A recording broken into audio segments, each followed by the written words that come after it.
अस्सलाम वालेकुम नाज़रीन, एक नई वीडियो में आपको खुशामदीद कहती हूँ। आज की वीडियो में आपके साथ शेयर करूंगी कबाब हांडी की रेसिपी कैसे बनाई जाती है। आइए जानते हैं। इसमें सबसे पहले आप लोगे एक मीडियम साइज का प्याज और उसको इस तरीके से आपने कट कर लेना है। कट करने के बाद आपने इसको फ्राई करना है।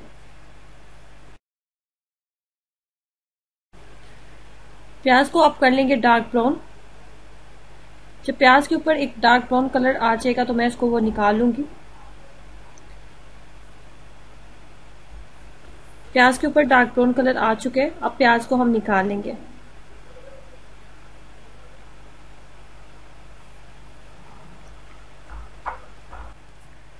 एक मीडियम साइज का प्याज आपने डार्क ब्राउन किया था, तो एक छोटे साइज का प्याज आपने कच्चा रखना है। एक आप लोगे छोटे साइज का प्याज और इस तरीके से आपने उसको कट किया। कट करने के बाद आप उसको डालोगे चॉपर में, और जो एक मीडियम साइज का प्याज आपने फ्राई किया था उस फ्राई किए हुए प्याज को भी आप उसके अंदर डाल दोगे। उसके बाद डालेंगे इसके अंदर अदरक। एक दरमियाने साइज का टुकड़ा मैंने अदरक का डाला है। उसके बाद इसके अंदर डालेंगे लहसुन के चंद जवे, 5 से 6 अदद जवे आप इसके अंदर डालें लहसुन के। उसके बाद आप इसके अंदर डालेंगे सब्ज मिर्चें। सब्ज मिर्चों की मिकदार मेरे पास 7 से 8 अदद मेरे पास सब्ज मिर्चें थी, वो मैंने इसके अंदर शामिल की है। उसके बाद डालेंगे इसके अंदर जीरा पाउडर। जीरा पाउडर मैंने इसके अंदर डाला है। उसके बाद हम इसके अंदर डालेंगे जायफल पाउडर। जायफल पाउडर आप इसके अंदर डालोगे। उसके बाद आप इसके अंदर डालोगे नमक।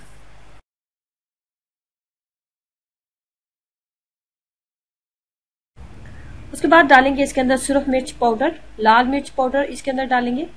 अब तमाम मिक्सचर को करेंगे बहुत अच्छे तरीके से मिक्स अप। अभी हम इसके अंदर चिकन को शामिल नहीं करेंगे। अभी मैंने सिर्फ तमाम मसाले इसके अंदर डालने हैं। चिकन को जब मसालों को हम बहुत अच्छे से पीस लेंगे उसके बाद हम चिकन इसके अंदर शामिल करेंगे। जब मसाला बहुत अच्छे तरीके से पीस गया तो उसके बाद हम इसके अंदर शामिल करेंगे चिकन। चिकन की मिकदार मेरे पास 1 किलो के करीब है। 1 किलो के करीब मैं चिकन का इस्तेमाल करने वाली हूँ। चिकन को भी हमें बहुत अच्छे तरीके से पीस लेना है।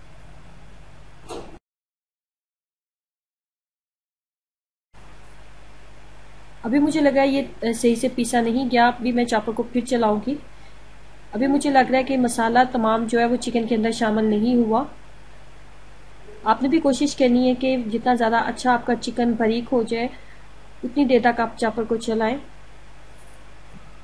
जब चिकन आपको बहुत अच्छे तरीके से आपको लगे कि फाइन हो गया है, उसके बाद हम सबसे लास्ट में इसके अंदर एक अदद अंडा शामिल करेंगे। अब मुझे लगा कि चिकन बहुत अच्छे तरीके से पीस गया है, बारीक हो चुका है। अब यहाँ पे हम इसके अंदर शामिल कर देंगे एक अदद अंडा और अब चॉपर को दोबारा चलाएंगे कम से कम 5 से 7 मिनट। अभी इसके कबाब बनाने थोड़े मुश्किल हैं, ये बहुत पतला है। अभी हम इसको कम से कम 40 से 45 मिनट्स के लिए आप इसको फ्रीजर में रखेंगे ताकि ये थोड़ा हार्ड हो जाए और इसके कबाब बनने थोड़े इजी हो जाए। इसके कबाब बनाने से पहले आपने अपने हाथों के ऊपर कुकिंग ऑयल जरूर लगाना है, फिर इसके कबाब बहुत इजीली बन जाएंगे। ये खाने में बहुत ही टेस्टी हैं। अगर आप इसकी ग्रेवी तैयार नहीं भी करते और वैसे अगर आप कबाब बनाते हैं तो ये खाने में बहुत ही लाजवाब है। तो यहाँ पे आपने एक बात का जिसका आपने ख्याल रखना होता है कि बहुत ज़्यादा हाई फ्लेम के ऊपर कबाब को फ्राई ना करें आप। बहुत ज़्यादा जब आप कुकिंग ऑयल आपका गर्म हो जाए तो उस वक्त कबाब इसके अंदर शामिल ना करें। जैसे आप कबाब इसके अंदर कुकिंग ऑयल के अंदर डालोगे तो कुकिंग ऑयल फौरी तौर पे कबाब को जला देगा और अंदर से कबाब कच्चा रह जाएगा। जब कुकिंग ऑयल आपको लगे कि गर्म हो गया तो फ्लेम को बहुत लो कर दो आप। लो फ्लेम के ऊपर अगर आप कबाब बनाओगे तो ये अंदर तक बहुत मज़ेदार बनेंगे।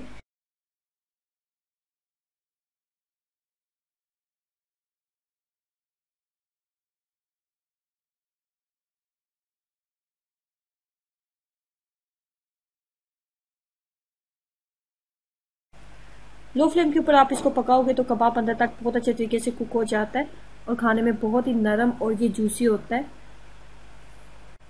तमाम कबाब मैंने फ्राई कर लिए। अब नेक्स्ट स्टेप की तरफ चलते हैं। नेक्स्ट स्टेप में हम बनाएंगे इसकी ग्रेवी।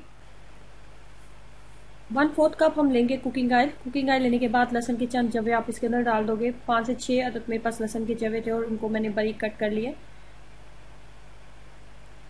जैसे ही कुकिंग ऑयल के अंदर लहसुन की हल्की सी खुशबू आने लगेगी, लहसुन के ऊपर लाइट सा गोल्डन कलर आने लगेगा तो हम इसके अंदर डाल देंगे टमाटर।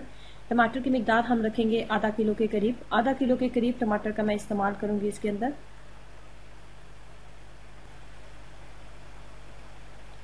बहुत बारीक आपने कट कर लेना है टमाटर को।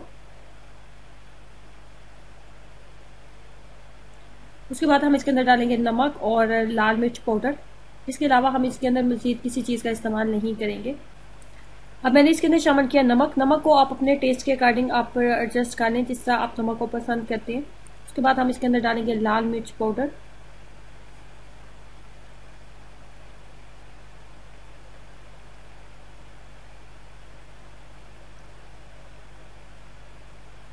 पाँच से 6 मिनट इसको अच्छे तरीके से भून लेते हैं। लाल मिर्च पाउडर और नमक शामिल करने के बाद इसको 5 मिनट अच्छे तरीके से भून लेंगे। उसके बाद इसके अंदर इतना पानी शामिल कर देंगे टमाटर बहुत अच्छे तरीके से कुक हो जाए। टमाटर को बहुत अच्छे तरीके से गल जाना चाहिए। फ्लेम को आप मीडियम कर दो और इसको आप ढक्कन के साथ कवर कर दो।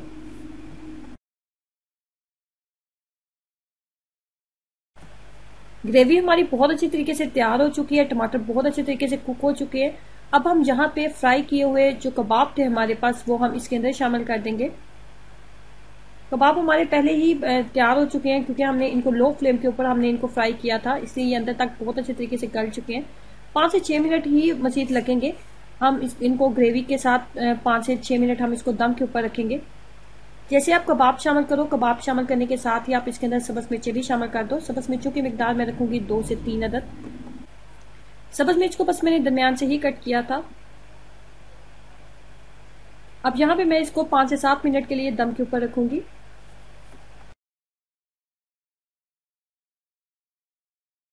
5 से 7 मिनट के बाद कबाब हांडी आपकी तैयार हो चुकी है। इसके ऊपर डाल दोगे आप सब्ज धनिया थोड़ा सा। जरूर ट्राई कीजिएगा और अपना एक्सपीरियंस मेरे साथ जरूर शेयर कीजिएगा कि आपको इसका टेस्ट कैसा लगा। खाने में बहुत ही लाजवाब है। आप एक दफ़ा इसको ट्राई करोगे तो आप बार बार इसको बनाओगे। ये इतनी मज़ेदार बनती है। एक दफ़ा जरूर ट्राई कीजिएगा और अपना एक्सपीरियंस मेरे साथ जरूर शेयर कीजिएगा कि आपको इसका टेस्ट कैसा लगा।